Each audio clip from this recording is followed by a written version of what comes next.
Listo, vamos a empezar. Buenas tardes a todos, muchas gracias por acompañarnos.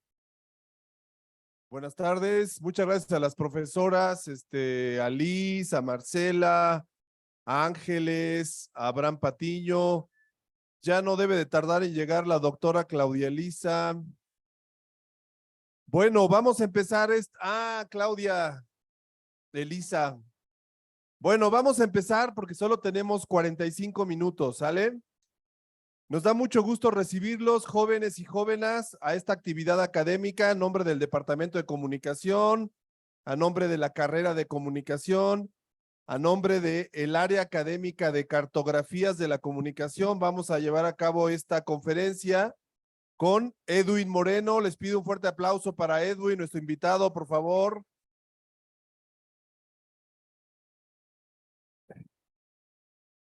Edwin Moreno, ahorita lo vamos a presentar como se debe. Él viene de MBS, del grupo de MBS, ahorita nos va a platicar. Y bueno, el anfitrión de esta charla, el moderador va a ser el profesor Pablo Soto. Un fuerte aplauso para Pablo.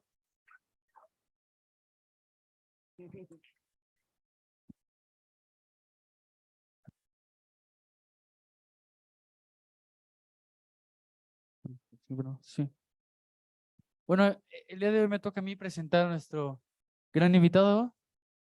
El día de hoy tenemos aquí a Edwin Moreno, que es economista de la Universidad Iberoamericana y también de esta universidad y exalumno de la Singularity University. Es apasionado de los negocios y las tecnologías exponenciales que están por transformar el mundo, siendo representante en México de Exponential Organizations. Es cofundador de Surfing Digital y director general de MBS Ideas. Así que los dejo con Edwin Moreno. Muchas gracias. Gracias, Pablo. Gracias, Samuel. Gracias.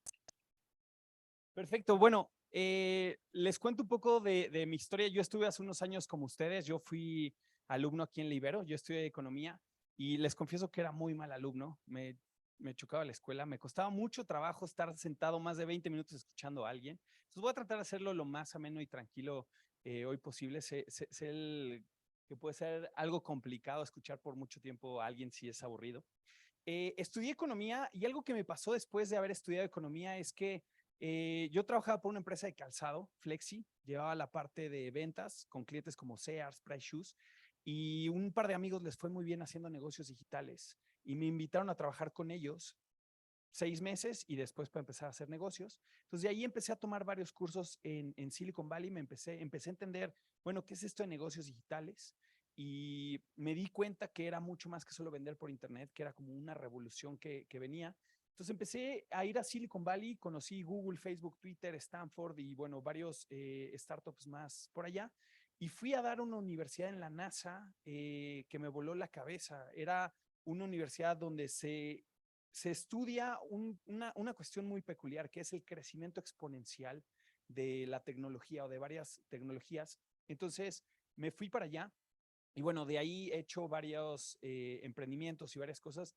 Hoy tengo el gusto de dirigir el área de innovación de un grupo de medios de comunicación, que ahora les contaré más a detalle qué son algunas de las locuras que estamos haciendo. Y una de las cosas que me pasó fue, aquí de hecho, hace un par de años, me tocó lanzar con el fundador de Wikipedia, un medio que se llama Wikitribune para combatir noticias falsas. Hicimos una campaña de crowdfunding de recaudación. Y bueno, me ha tocado vivir una serie de cosas muy interesantes que les voy a platicar. No sé si...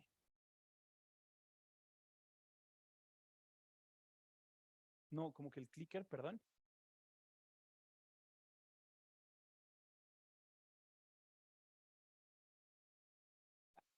Ya, perfecto. Bueno, como les contaba hace rato, hace unos años, recién graduado de la universidad, como un año después, tuve el gusto de ir a esta universidad. La verdad es que fue una locura. Yo tenía el sueño de ir al Mundial de Brasil y tenía el dinero para ir al Mundial de Brasil. Me encontré con esta universidad y era como, ¿a qué voy? ¿Al Mundial de Brasil o voy a esto? Y decidí ir a esta universidad. Y fue una locura, una locura. Fue como la píldora roja de Matrix. Y el concepto principal de lo que aprendí en esta universidad es esto. Les quiero poner este primer ejercicio. Imaginen que estuvieran en el programa de ¿Quién quiere ser millonario? Y tuvieran que elegir entre algunas de estas dos opciones. $1,000,000 hoy o un centavo duplicado cada día por 26 días. Es decir, empiezas un centavo, luego 2, luego 4, luego 8, así para el día 26. ¿Quién de ustedes elegiría el $1,000,000? ¿Ok? ¿Quién elegiría el centavo? ¿Le dirían que no al $1,000,000? Ok, bueno, pueden comprobar esto con Excel o con su calculadora. Y esto es lo que pasa. ¿Qué pasa si duplicas 30 veces un centavo? Empiezas obviamente con un centavo, no son 30 centavos, eventualmente. Bueno, la idea es, vamos duplicando ese centavo, un centavo, 2, 4 y va creciendo. Y la idea es, para el día 15 tendrían $168 solamente con ese centavo duplicado. ¿Seguirían eligiendo ese centavo en vez del $1,000,000? ¿Sí? Ok. Bueno, quiero que vean lo que pasa con esto. Es, para el día 27 son $600,000. Para el día 28 ya es más de $1,000,000, 1.3. Para el día 29 son 2.7 y para el día 30 son $5.3 millones y empezamos con un centavo. Ahora, ¿por qué es esto importante de entender? Porque hay muchos negocios que están creciendo de manera exponencial, como ese centavo. Hay muchas tecnologías que están duplicando su capacidad. ¿Quién de ustedes trae un smartphone ahorita? ¿Quién de ustedes se hubiera regresado a su casa si no hubieran traído su smartphone? ¿Quién de ustedes lo primero que ve al despertar y antes de dormir es su smartphone? Perfecto. Eso no pasaba antes.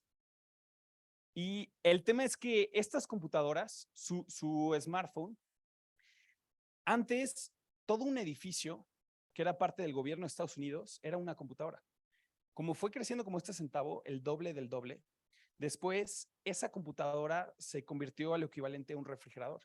Después se convirtió a lo equivalente a una caja. Después lo equivalente a una computadora personal. Después lo equivalente a un smartphone, luego un Apple Watch. Y estamos muy cerca de que esa computadora tenga el tamaño de un grano de azúcar. Y eso es una locura. Lo que estamos viviendo en estos tiempos está generando muchos cambios en muchos sentidos en la humanidad y en la sociedad. Y esto lo que nos está llevando es, de acuerdo al Foro Económico Mundial, estamos entrando a la cuarta revolución industrial, donde en la mayoría de la historia de la humanidad, la gente vivía de las actividades primarias, de la ganadería, la pesca, la minería, etc. Llega la primera revolución industrial y con la máquina de vapor empiezan las fábricas y esto empieza a generar varios cambios. Después llega la segunda revolución industrial y ahí llega el motor de gasolina, llega la producción en masa, la electricidad y ahí es donde surge la radio y la televisión. Pero apenas es solo la segunda revolución industrial. Después llega la tercera revolución industrial, donde ahí llega Internet, los aparatos electrónicos, la automatización, y esto empieza a generar varios cambios sociales muy fuertes. Ya la comunicación es de varias vías. Y después se dice que actualmente estamos en la cuarta revolución industrial. Nada más para poner en perspectiva, todos los que están aquí van a vivir más cambios que las personas del siglo XX. Ustedes van a vivir en 20 años, van a vivir muchos más cambios que personas que vivían hace 100 años en toda su vida. Incluso se dice que en el siglo se dice que en este siglo vamos a vivir 20,000 veces más cambios tecnológicos que el siglo pasado como humanidad. Es decir, si bien estamos en la era digital, llevamos desde los 60, 70 que surge Internet, como está creciendo de manera exponencial, el doble del doble del doble del doble, bajo ese parámetro creemos en estas comunidades tecnológicas que solo estamos alrededor del 7% de la era digital de lo que se espera al 2030. Es decir, no hemos visto nada. Viene una cantidad de cambios muy fuertes y uno de los grandes cambios en la comunicación sin duda va a ser la inteligencia artificial. Se cree que para el 2030 uno de sus amigos más cercanos va a ser una inteligencia artificial. Películas como Her se van a volver muy reales. Imagina Siri, pero que te entiende con la empatía de un psicólogo, pero además tiene tus datos 24/7. a esa era estamos entrando. Y también era donde vas a poder revivir recuerdos de personas fallecidas. Y bueno, vienen muchos cambios muy interesantes. Y bueno, les quiero poner este video un poco sobre la inteligencia artificial, y es una parodia de la inteligencia artificial y los cambios que van a generar. ¿Me ayudas? La siguiente, por favor.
Ahora, ¿cuál es la idea de esto? Y algo que a ustedes les va a tocar, a todos nos va a tocar, que no pasaba tanto antes es, hay algo muy peculiar en estos tiempos. Siempre en la historia era, los abuelos enseñaban a los padres enseñaban a los niños. ¿Y a quién de ustedes les ha tocado ver un niño de 2 o 5 años enseñándole a sus abuelos a usar un iPad o una computadora? ¿Les ha tocado? Eso no pasaba antes. ¿Y qué es lo que está pasando ahora? Nuestro cerebro fue programado hace más de 100,000 años y no ha vivido una evolución como las computadoras, otros dispositivos. Y nuestra mente está hecha para pensar de manera local y de manera lineal. Creemos que como era el mundo hace 10 años, va a ser el mundo en 10 años, y lo que está alrededor de nuestro entorno es un poco lo que vamos a vivir, y es lo que marca nuestro contexto. Sin embargo, aunque muchas veces vemos las cosas así, y no solo nosotros, esto mismo piensan las instituciones, los gobiernos, las empresas, una línea muy predecible, muy lineal, pero de repente llegan estos factores sorpresa exponencial de, caray, ¿de dónde surgió Uber? ¿De dónde surgió ChatGPT?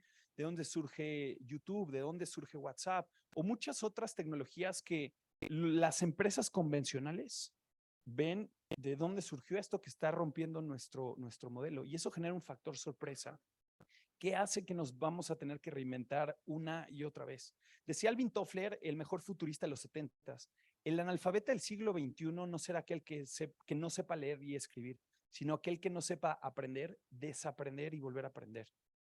Una de las cosas muy interesantes en esta generación y en estos tiempos es la rapidez de cambio, y eso tiene una gran ventaja ante generaciones anteriores que son más difíciles de moverse o generar cambios tan rápidos. Para mí, esta es de esas imágenes que muestran más de 1000 palabras, y es el ejemplo de todo lo que les quiero transmitir aquí. Vemos un sistema educativo en su mayoría, que es del siglo XVIII. A mí, la verdad, me ha tocado de varias conferencias en universidades decir, la verdad, creo que los están preparando más para 1980 que para el 2030. ¿Alguien no opina eso? ¿Alguien cree que sí realmente lo están preparando para el 2030 y no más para 1980? ¿Sí? Ok. Gracias. ¿Cuál es la idea con esto? El mundo está viviendo una cantidad de cambios como este cohete que va al espacio. Mientras muchas de las instituciones, por ejemplo, en su mayoría el sistema educativo a nivel mundial es del siglo XVIII, es un modelo prusiano que nos piensa como productos en una fábrica. Por otro lado, el sistema de gobierno, el sistema de los partidos políticos es un sistema que surge en el siglo XVII, que en donde estés, la gente se queja de su gobierno, no solo en México, también pasa en Suiza, también pasa en Alemania, en Estados Unidos, todo el mundo se queja de su gobierno porque es un sistema del siglo XVII pretendiendo resolver problemas para el siglo XXI. Y por otro lado, gran parte de los negocios siguen aún una estructura del siglo XX en vez de un pensamiento y una forma de actuar del siglo XXI. Hace unos años, después de regresar a México y de hacer un startup que hacíamos comerciales para internet, con mi mejor amigo, que él hacía comerciales para televisión, yo traía todo este chip y experiencia de negocios digitales. Dijimos, ¿por qué no hacemos una empresa para negocios o una empresa para hacer comerciales haciendo negocios digitales? No teníamos ni cámara, no teníamos ni oficina, todo lo hacíamos con concursos de cada etapa. Y en algún momento donde teníamos pocos recursos, que habíamos vendido poco esos meses, digo, necesito un ingreso adicional. Entonces se me ocurre buscar a la gente de Forbes y decir, quiero escribir con ustedes. Y la gente de Forbes me dice, bueno, pues, ¿qué has escrito? Les mando un artículo, me tomó 2 semanas escribirlo. Les mando el artículo y me dicen, tu artículo tiene errores de ortografía y errores de redacción, pero nos gusta lo que planteas, te queremos invitar. Y yo, ok, ¿cuánto me van a pagar? Y me dicen, no, esto es por prestigio, ¿no? Aquí es donde entran varios directores generales o gentes por prestigio. Yo ya me conseguí otro trabajo y no me van a pagar.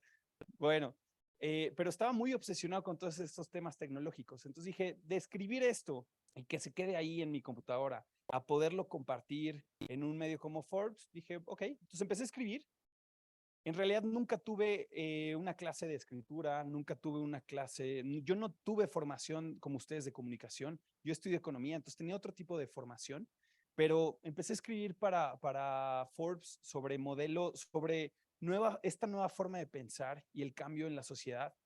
Un día me acuerdo que llegué con el director editorial de Forbes, Jonathan Torres, y le dije, oye, quiero hacer un artículo que se llame La mafia que México sí necesita. Y se me queda viendo y me dice, oye, México acaba de romper récords en violencia. ¿Cómo que necesitamos una mafia? O sea, es una locura. Me dijo, mándame el borrador y si queda bien, lo publicamos. Entonces salió este artículo de La mafia que México sí necesita, donde argumento que el sentido de ser grupo y de unirnos es lo que ha detonado grandes industrias. Y uno de los ejemplos que ponía es la PayPal Mafia, otro de los ejemplos es la mafia del cine mexicano. Si ven las películas de ellos, del Toro, de Cuarón, del negro Iñárritu, en los créditos están los demás, porque se han ayudado muchísimo. Y otro de los artículos, bueno, y este artículo llegó a ser viral, 3 días fue lo más leído en Forbes, porque justo lo publicaron un día después de que ganara un Oscar del Toro.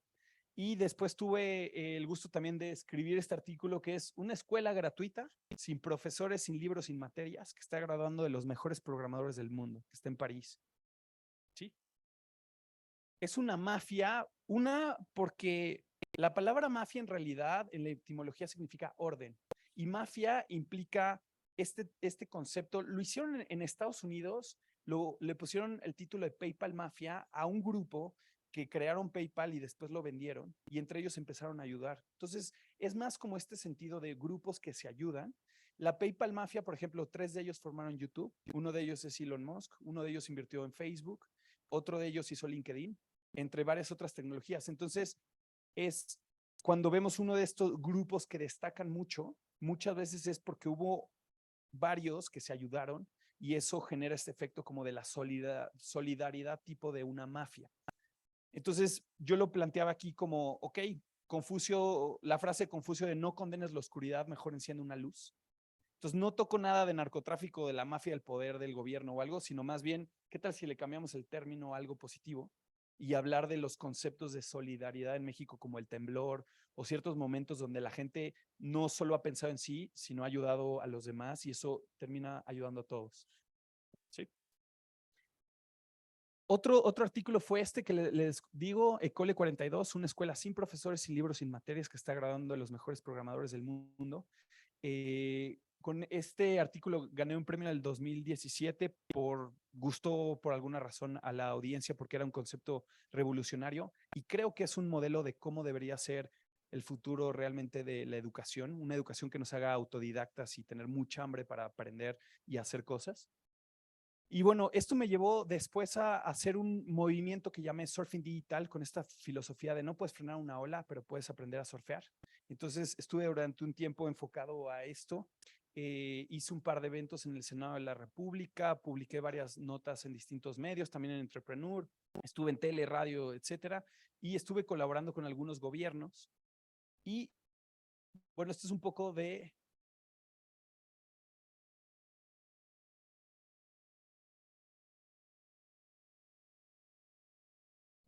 del concepto de este movimiento en el que estuve trabajando, pero después de esto me invitaron a trabajar a este grupo, a Grupo MBS. En Grupo MBS me invitaron a dirigir el área de innovación y yo tengo esta misión de impulsar a más de 1000 proyectos, impactar a más de 1 millón de vidas cada uno antes del 2025. Una de las cosas que aprendí que es muy importante en tema de innovación es, antes de definir qué quieres hacer, es muy importante definir cuál es tu porqué, cuál es tu propósito, cuál es tu misión de vida y poderlo poner de una manera tan clara que te permita ir en esa línea. Entonces, yo teniendo ese objetivo, 1000 proyectos que impacten más de 1 millón de vidas, me invitan. Primero, entre esta parte que es MBC Capital, donde está, por ejemplo, tal vez algunos de ustedes conoce a EXA, a La Mejor o a MBC Noticias en radio. Ese es parte de este grupo, o universidades como UTECA, o también centros de capacitación, escuelas de música como Music Center. Yo entré a dirigir el área de laboratorio de irrupción, a hacer innovación, a hacer distintas locuras.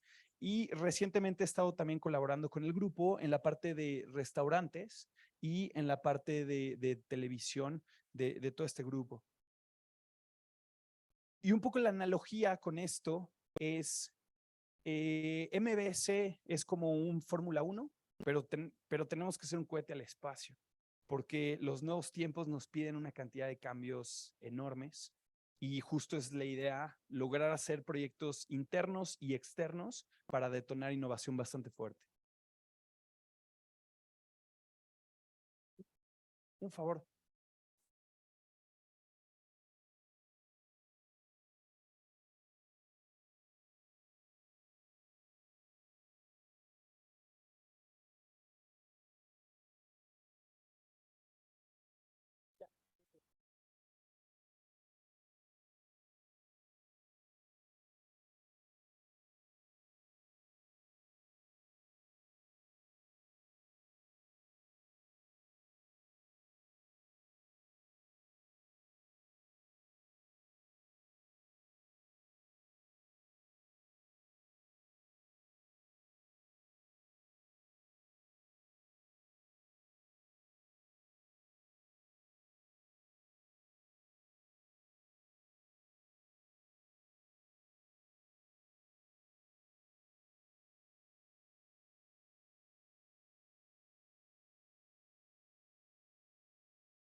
Perfecto, entonces este es un video de presentación de nosotros con los distintos directivos del grupo, la forma como llegamos y reclutamos a varias personas. Por aquí está Pablo, que es vicepresidente en el grupo y que, bueno, le agradezco mucho por esta invitación. Y bueno, parte de lo que hacemos es detonar distintas ideas rompedoras, cosas completamente diferentes de lo que se están haciendo en el modelo de negocio o algunas otras que se alinean a cosas que ya se hacen en el grupo. Y básicamente la forma de trabajo que hemos encontrado es, por un lado, tenemos esta incubadora corporativa donde vienen personas que traen proyectos o reclutamos algunas personas, hacemos algunos programas de becario y algunas cosas que bueno, estamos desarrollando más bien. Y la idea es, con esta incubadora corporativa tenemos una serie de proyectos. Por otro lado está el concepto de Company Builder, que es hacer lo mismo, pero ahora metiendo bastante capital y desarrollando iniciativas que son muy estratégicas para el grupo, con inversionistas internos y externos. Por otro lado, estamos haciendo inversiones también en distintas startups, haciendo conceptos como Media for Equity, donde vienen empresas con nosotros, les damos difusión y a cambio nos dan un porcentaje de participación.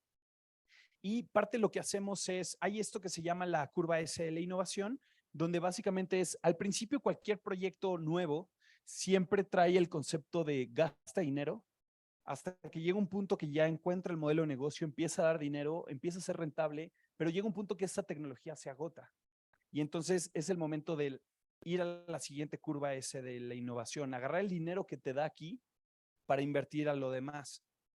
Todos, o sea, creo que no es sorpresa para nadie que el radio de alguna forma ha ido muriendo con el tiempo, pero algo que es muy curioso en el grupo es que la empresa de radio ha sido rompiendo récords en ventas porque han agarrado parte del dinero de utilidades y han invertido en nuevas tecnologías para con eso estar diversificando y adaptarse. Antes era radio, ahora es podcast. Antes era solo la parte de radio, ahora lo integramos con cosas como conciertos o temas digitales y eso ha permitido que el grupo siga creciendo y se adapte a los nuevos tiempos.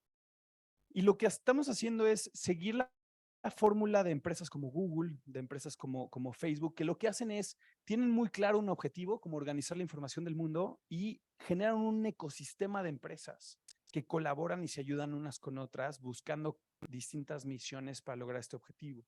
Estas son las más famosas de Google, pero han hecho muchas que también han fracasado. Apple también tiene todo este ecosistema. El caso de Tesla también, que tienen varios ecosistemas, que aquí tienen un tema muy interesante ellos, que es, que tienen esta frase de acelerar la transición del mundo hacia energías sostenibles como un gran objetivo y además ponen lo que los americanos llaman moonshot, que es una meta clara y específica, como cuando Kennedy dijo, voy a poner un nombre en la luna antes de acabar la década. Ellos lo que hicieron, los de Tesla, fue hacer un coche más veloz que un Ferrari en los próximos 3 años y lo lograron, bueno, en los próximos más bien 5 años y ya lo lograron. Entonces, una de las cosas que hacemos en tema de innovación es marcar estos objetivos muy claros y específicos y desde distintas áreas ir por ellos y lograr proyectos innovadores. Uno de los conceptos también muy interesantes es el concepto del error.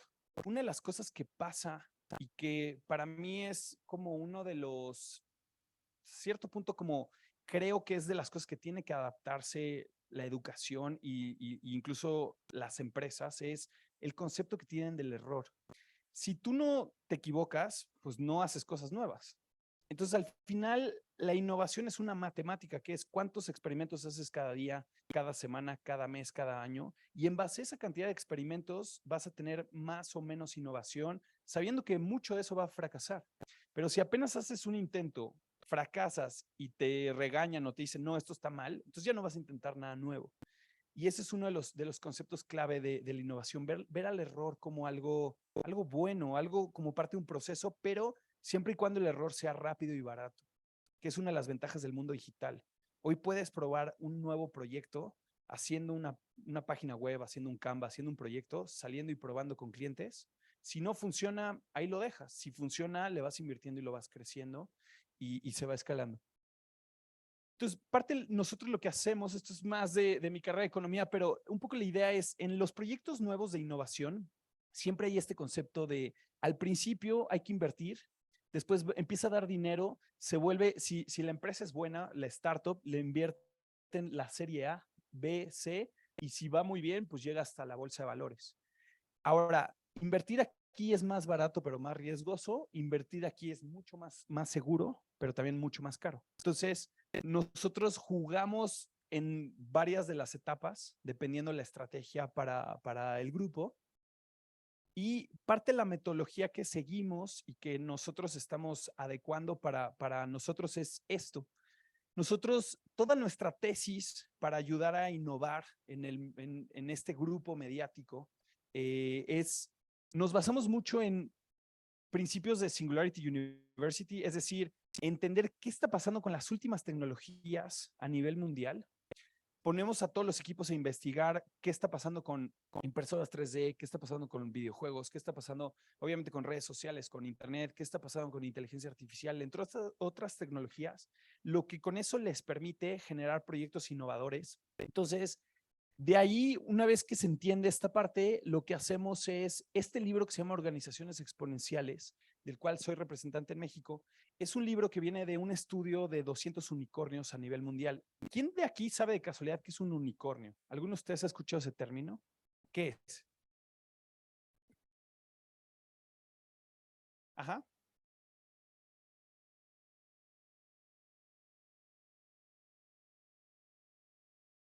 Empresas que pueden explotar o que tienen ese potencial. ¿Ok? ¿Alguien más? ¿Saben qué significa el término unicornio? ¿Lo han escuchado alguna vez? Bueno, unicornio es un término que habla de empresas de corta creación que han logrado en poco tiempo pasar de una evaluación de 0 a más de $1,000 millones en poco tiempo.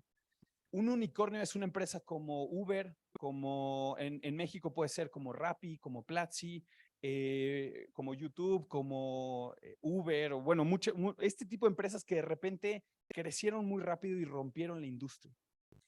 Entonces, este libro lo que hace viene de un estudio de 200 empresas de qué tenían en común como unicornios. Entonces, lo que hacemos es plantear modelos de negocio que sigan esa línea. Y por otro lado está este modelo que es el de transformación exponencial, que es, ok, ya tengo claro qué modelo vamos a hacer, ahora, ¿cómo lo implementamos en la empresa? Hay un fenómeno que ha pasado una y otra vez y me encantaría preguntarles, ¿por qué creen que pasa esto? ¿Por qué creen que empresas como Uber no vienen de la industria del transporte? Wikipedia no viene de la industria de las enciclopedias. YouTube no viene de los medios de comunicación. De hecho, a mí me comentó un ex director de Televisa que ellos propusieron algo como YouTube 5 años antes de que existiera YouTube. Y los directores de Televisa le dijeron, nosotros no somos una empresa de internet, somos de televisión, no te desenfoques. Después, obviamente, se arrepintieron. WhatsApp no viene de las empresas de telecomunicaciones. Las últimas innovaciones de la industria de la música como Spotify, Shazam, iTunes, ninguna viene de las disqueras o de la industria musical. Y eso está pasando una y otra vez. Airbnb no viene de la industria hotelera, etcétera. Mercado Libre no viene de las empresas como retail como Liverpool o alguna otra. Rappi no viene de Walmart o alguna de estas empresas. ¿Por qué creen que esto está pasando una y otra vez? Sí.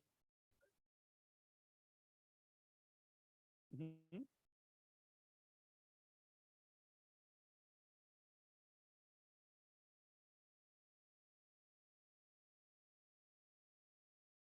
Claro,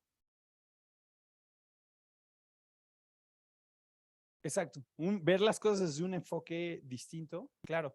¿Alguien más? ¿Por qué creen que esté pasando esto una y otra vez? Que las grandes innovaciones no están viniendo de su industria, están viniendo de fuera. Sí,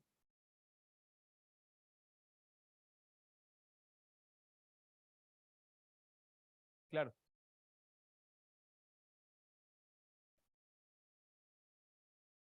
Claro, o sea, la innovación viene de fuera por pensar fuera de la caja, por gente que no está acostumbrada a una forma de operar o de pensar. Claro, sí, totalmente. Adelante. A ver, micrófono. Usen el micrófono porque si no, no se oye en Zoom. Vengan para acá a la orilla quien quiera preguntar algo.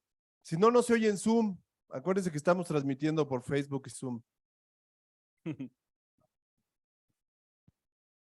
Igual complementando con lo que estaba diciendo, me llamo José Pablo. Eh, Todas estas ideas como tan grandes que fueron tan exitosas son como complementos de un un negocio que ya existía como Uber, o sea, ya existían los taxis, pero le dieron un giro que los taxis pues no, o sea, no habían visto, pero era alguien externo justo Claro. que encontró como, o sea, porque no ofreció una nueva idea, los taxis ya existen, pero Uber fue como que le dio al clavo a lo que la gente quería, como algo en su tiempo, algo más seguro y Claro, algo más claro. premium. O sea, pensar fuera de la caja, también poner al usuario en el centro, hacer las cosas de una manera distinta. Entonces, todo esto, estas metodologías nos sirven para buscar proyectos como estos, sí.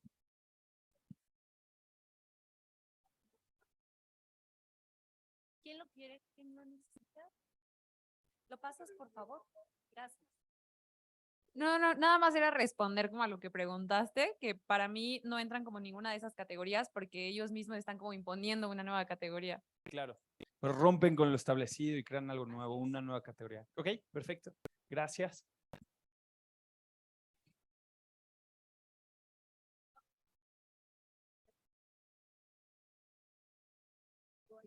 Agárrame.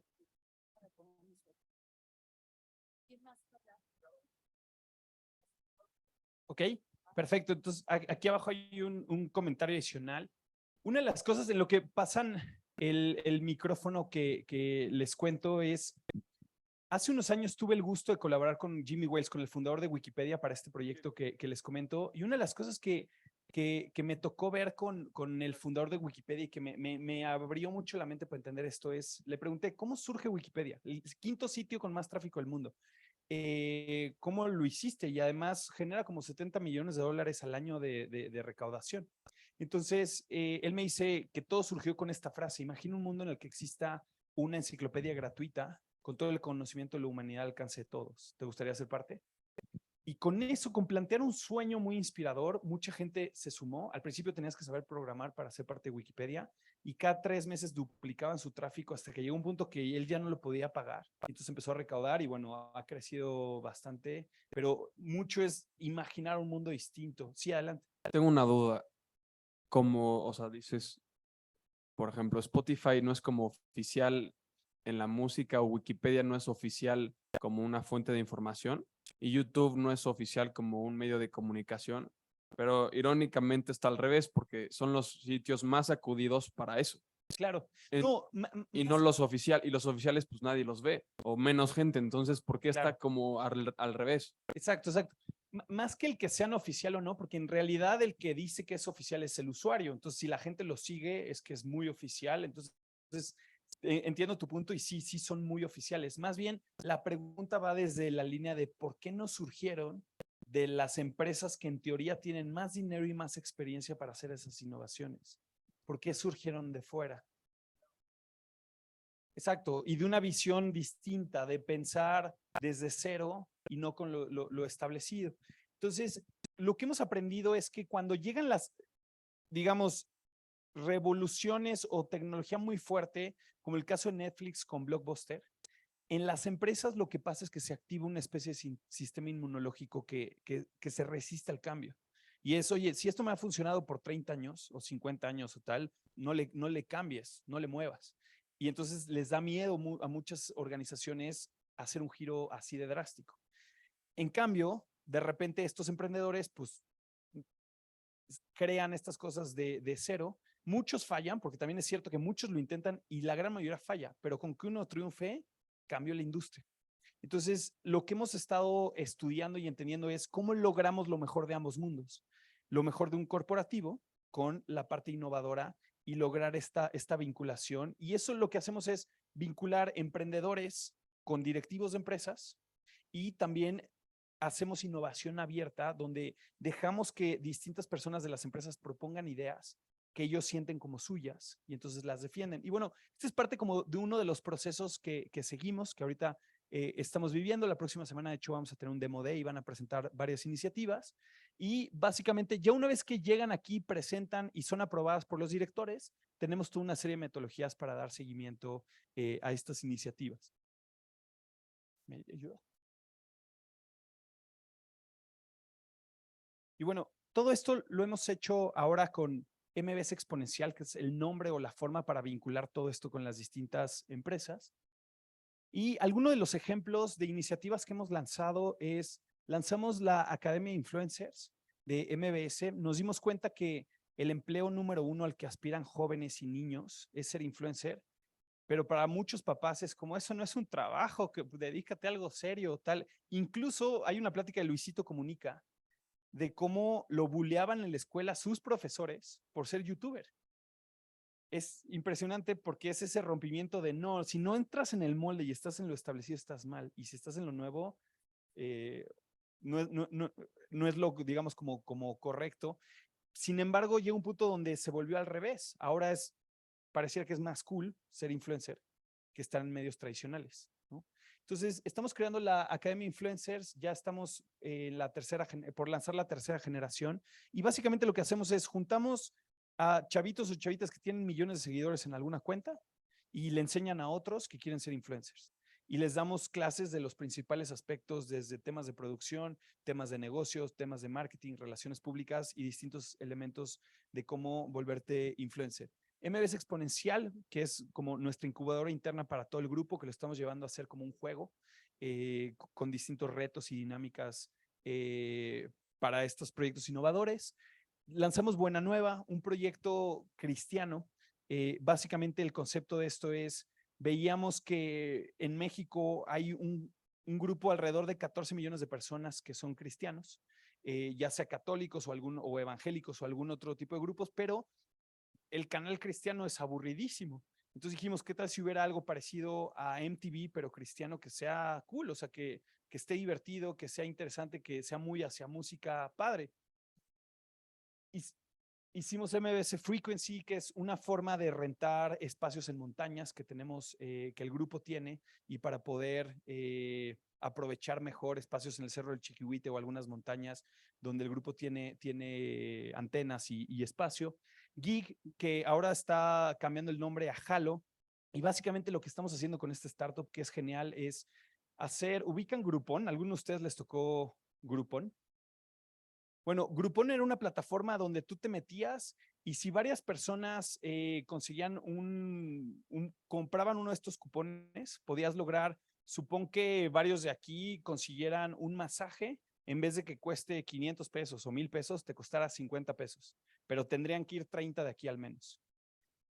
Ese modelo fue exitosísimo, que es cupones, pero en masa, donde si llegas con un comercio y le dices, oye, te vamos a comprar 30, en vez de comprarte uno, danos un descuento. Entonces, funcionó bastante bien. Lo que se está haciendo aquí con Halo es conectar la publicidad de los medios tradicionales y digitales con el mundo físico. Entonces oye, ¿quieres ganar boletos para un concierto? Ve a tal tienda Telcel en Santa Fe y ahí lo vas a poder ganar. O ve a tal Sanborns en tal lugar y vas a poder ganar otra cosa. Es, digamos, como unir el mundo físico con el mundo virtual.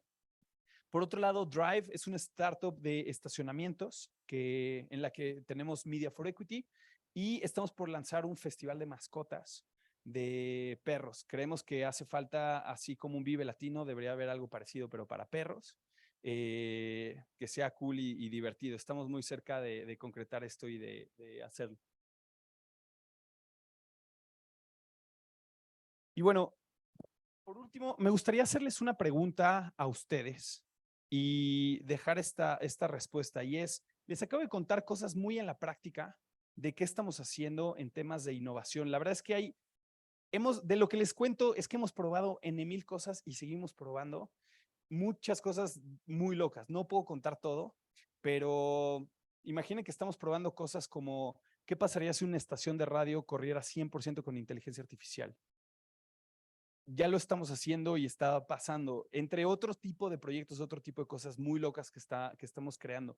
Y que todo esto de una u otra forma va a formar el futuro de la comunicación o una disrupción en la comunicación, con no solo lo que intentamos nosotros, sino hay muchas otras empresas en otras partes del mundo probando cosas muy alocadas. Pero me gustaría preguntarles a ustedes, ¿cómo creen que podría ser el futuro de la comunicación? Y vamos a hacer esta dinámica. Si ustedes escanean este código QR o entran a slido.com, ahí van a poder poner ustedes qué piensan, cómo creen que va a ser la disrupción de la comunicación. Ahora van a volver a poner el código QR. Listo. Entonces aquí está.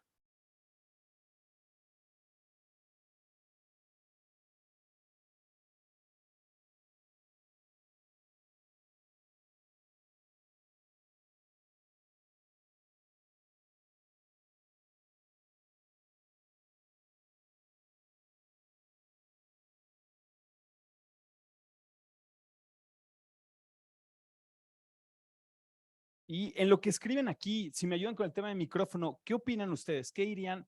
¿Cómo creen que va a ser la disrupción de la comunicación? ¿Qué creen que de lo que están viendo hoy en día en sus estudios, en unos años, cómo creen que va a ser? Sí. Pues yo considero que va a haber una crisis muy fuerte Ujú. en ámbitos de comunicación, sobre todo en ámbitos de información, Claro, de noticias, ¿no? Ya lo estamos viviendo un poco con ChatGPT y todo ese tipo de lenguajes de predicción, de modelos de predicción de lenguaje. claro, Y es que el problema es que estos modelos tienen muchos sesgos, claro. ¿no? Ni siquiera sabemos quiénes programan estas inteligencias artificiales, no sabemos qué tipos de bases utilizan. Entonces creo que pues la información va a estar muy sesgada. Claro, Ya hemos visto como estos algoritmos, por ejemplo en Twitter o en Facebook, pues nada más te muestran lo que tú quieres ver, ¿no? Entonces es posible que este concepto de la posverdad aún se vuelva más grande y más conflictivo, pero bueno, habrá que ver cómo convivimos con la inteligencia artificial porque pues es un hecho claro. que viene para Está aquí quedarse, ¿no? para quedarse y para hacer una serie de cambios. Claro, sí, totalmente. Uno de los proyectos que estuve trabajando con el fundador de Wikipedia, la verdad es que de ahí tuve que brincar a otro proyecto y no seguimos con eso, pero me encantaría ejecutarlo. Es un concepto de hacer wiki entrevistas. El concepto es imagínate un panel en televisión, como pasa en tercer grado o alguno de este tipo de programas, pero donde al lado haya algo como esto, donde puedes poner, la gente puede interactuar, no solo diciendo comentarios, porque eso ya puede pasar en Twitter y eso, sino la idea es que se transcriba en tiempo real lo que están diciendo y la gente puede decir, no es cierto por esto, sí es cierto por esto, y puedan cambiar las cosas y se pueda quedar como un elemento vivo que si lo revisas años después, pues la gente lo pueda seguir editando y manejando como Wikipedia. Como una forma de combatir, la verdad es que es totalmente cierto, la parte del sesgo en la comunicación es muy peculiar, pasa mucho, por lo que dices de la inteligencia artificial, pero también la verdad es que en general los incentivos en los medios de comunicación tienen ciertos elementos que no siempre se muestran, pero también juegan. Entonces, también entender eso es un factor importante para manejarlo. Gracias. ¿Alguien más? ¿Cómo creen que va a ser la irrupción de la comunicación? Sí. Pues yo creo que, o sea, en mi perspectiva, yo creo que el tema de inteligencia artificial no se va a resolver hasta que se legisle al respecto. Claro. O sea, se tienen que poner como ciertas normas respecto de para qué se puede utilizar, para qué no, qué puedes usar, qué no. Y pues hasta que no se legisle, va a seguir sucediendo todo esto de la huelga de los actores, de Claro. los open source como ChatGPT. Pero yo sí creo que, como decía uno de los comentarios que aparecieron ahí en el foro, la inteligencia artificial va a ser más una herramienta que pues algo a lo que deberíamos temerle, ¿no? Claro. O sea, vamos a poderla utilizar para ciertas cosas, pero hay cosas que yo pienso que no se van a poder pues, sustituir de la cuestión humana de la comunicación, que creo que eso es algo que, digo, yo llevo aquí mes y medio estudiando, pero creo que la forma en la que nos están enseñando aquí es una perspectiva muy humana que creo que no Claro. la puedes. Eso es genial. Perfecto. Ok. Muchas gracias. Sí. Sí, de acuerdo. Se tienen que hacer varias regulaciones. Y bueno, solo por último, algo que me gustaría con esto cerrar es, algo que me gustaría dejarles es, si bien ustedes que están estudiando comunicación, creo que es muy importante que la comunicación no solo es reportar lo que está pasando allá afuera, sino ustedes tienen en sus manos Por ejemplo, si tienen acceso a Google, tienen acceso a más información que Bill Clinton cuando era presidente de los Estados Unidos. Ustedes tienen acceso a más música que el presidente Sony Music tenía en los años 80. Es decir, ustedes tienen acceso a más tecnología a la que tenían antes solo gobiernos o reyes. En acceso en sus manos. Entonces, lo que les invito es no solo a comunicar lo que está pasando, sino a crear las historias y a construir las cosas por un mundo mejor. Muchas gracias.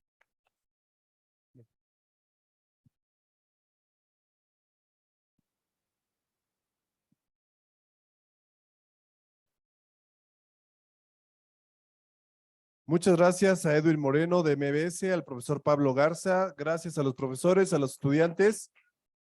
Vamos a dejarles disponibles en Facebook y en YouTube esta conferencia para que puedan hacer el foro que tienen como tarea. Muchas gracias, buenas tardes a todos, que descansen. Gracias, Edwin, Pablo.